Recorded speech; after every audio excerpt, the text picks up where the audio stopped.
Greetings and salutations, everyone. My name's Jacob, and this will probably be the first time many of you are seeing me in person, or, well, not really in person, but virtually at least, I guess, as I should have said. Well, let's get on with it. This video is just started up as a case study examining quarantine ethics for my ethics class at Central Methodist University, and we're just examining quarantine ethics in general, really. We had a sample case study, or I did at least, that I read up on, and it just was a generic, I guess is what you might call it, quarantine ideal, or not really ideal, but scenario, rather. An ideal generic quarantine scenario, just showing what quarantine can be, the darker sides of it. The idea of quarantine sounds good, but then getting into the actual method by which it's imposed can be very detrimental to those patients or people being treated.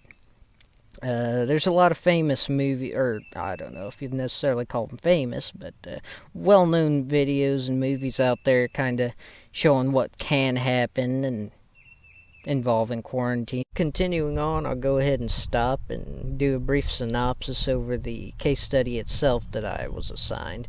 It was case study 8.3 within our book Ethics Across the Profession, with the passage written by an Albert Camus, who wrote about a quarantine instituted in just this random location. It was fictional. And within this quarantine, the implementation dictated that all of those with symptoms of this plague and their families. So if given a sample family, if one person out of a family of 5 had this virus or plague, then the whole family would be taken away, put in this like concentration camp type area in which they just awaited to see if they lived through it. And if they died, they died. If they lived, they were lucky. That's pretty much how that went. But this passage by Camus just illustrates how a given quarantine effect may unfold and how it was put into effect by the governing body or organization overseeing the quarantine itself.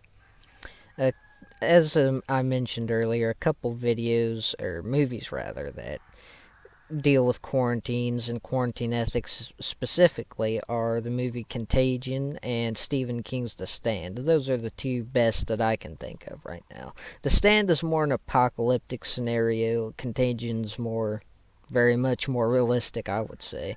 But Contagion itself just dealt with the city. I forget which city it was. It's been forever since I watched the movie, but a whole contagion, virus, whatever you'd like to call it, plague, outbreak, just engulfed this city. People started going down, and what the government did was ordered a lockdown. They just quarantined the place, and people trying to escape were shot at, if I recall appropriately, and the city was basically abandoned. Everyone inside left to fend for themselves.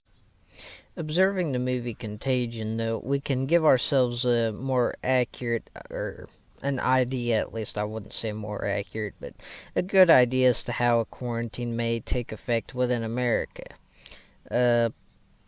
Historically speaking, I don't think we have ever had any kind of quarantine, just one, no quarantines in relation to, like, diseases or pathogens or anything like that.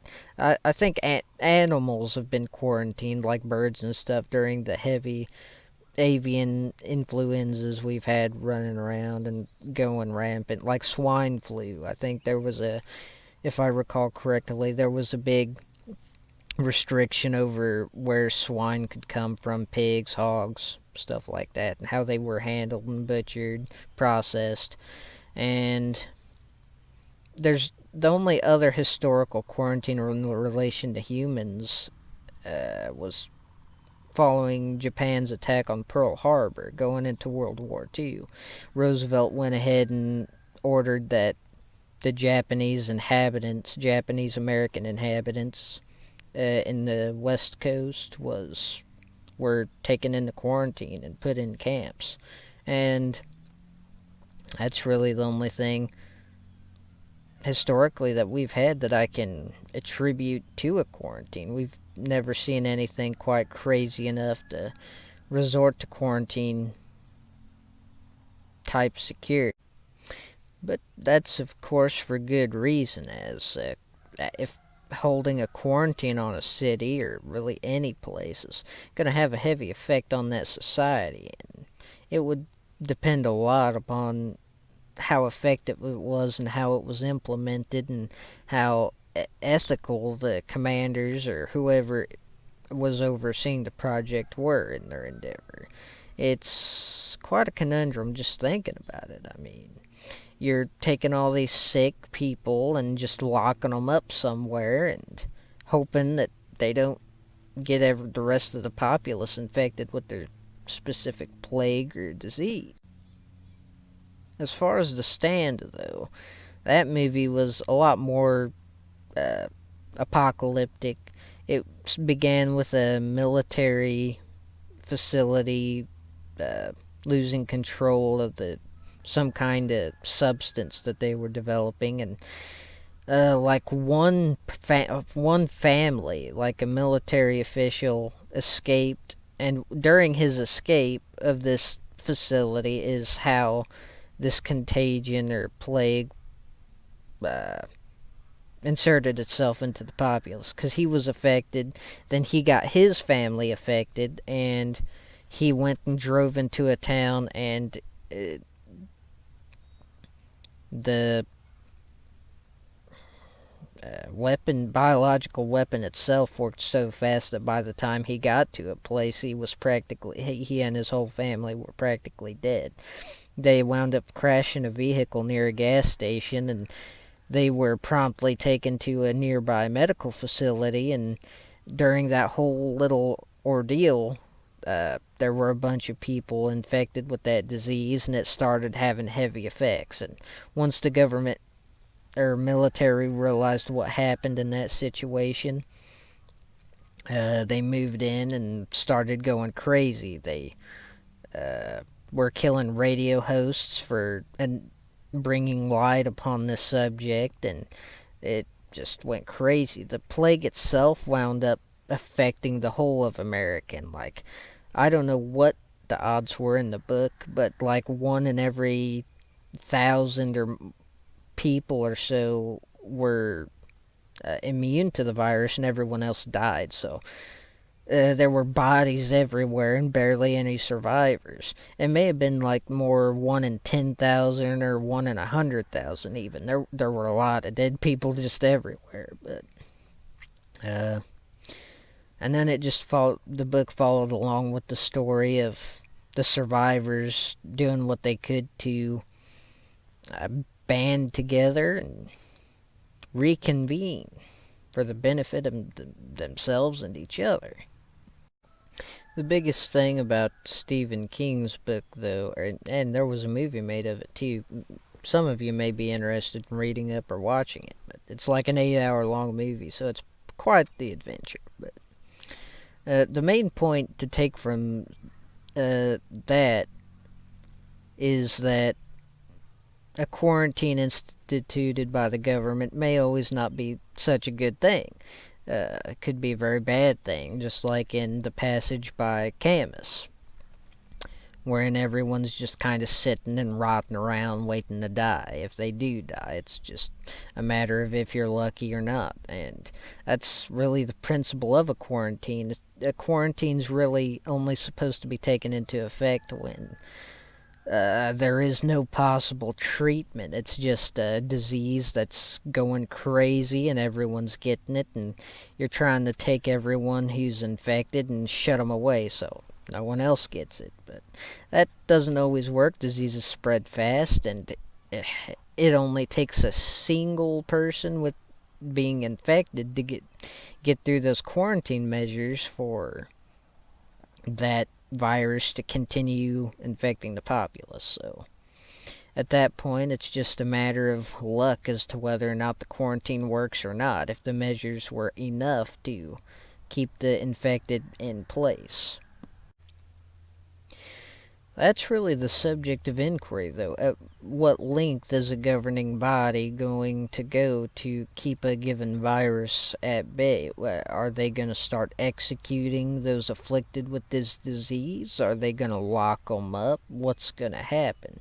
The passages displayed by Camus just shows a given potentiality, and that's in that particular passage that most of the society was locked up after being infected, and it only took one person infected in a household for the whole household to be locked up wherever. In this case, they were locked up in like a football stadium and just kind of left there with people dying and succumbing to the disease. That's what it was. And it seems the big question is it worth it? Would it work? I mean, is it something that people would really want to go into effect? I mean, it's almost like a version of a catch-20 or a Mexican standoff. Not really catch-22, but a Mexican standoff. It's everyone's gonna die, or I don't know. Really, though, it seems the idea of a quarantine isn't such a bad idea if you can get it fast.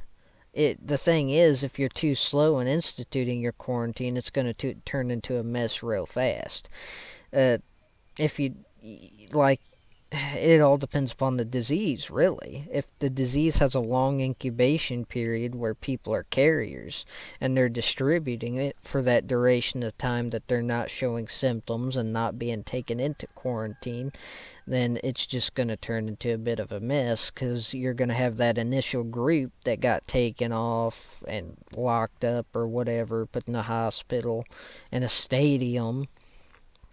And then in the remainder of the populace, you're still going to have people coming up and starting to show symptoms, starting to get sick, and then they're going to still be spreading it. So at that point, it's just a matter of who's not infected, and those people just need to be taken up and shipped off somewhere. But that's the idea of a quarantine, and that's the question: is it really something that should take effect? Is it something that's worth it? Would it be effective even in some circumstances? But really, I think I broached pretty much the biggest portion of the topic. So hope y'all enjoyed, and well, take care.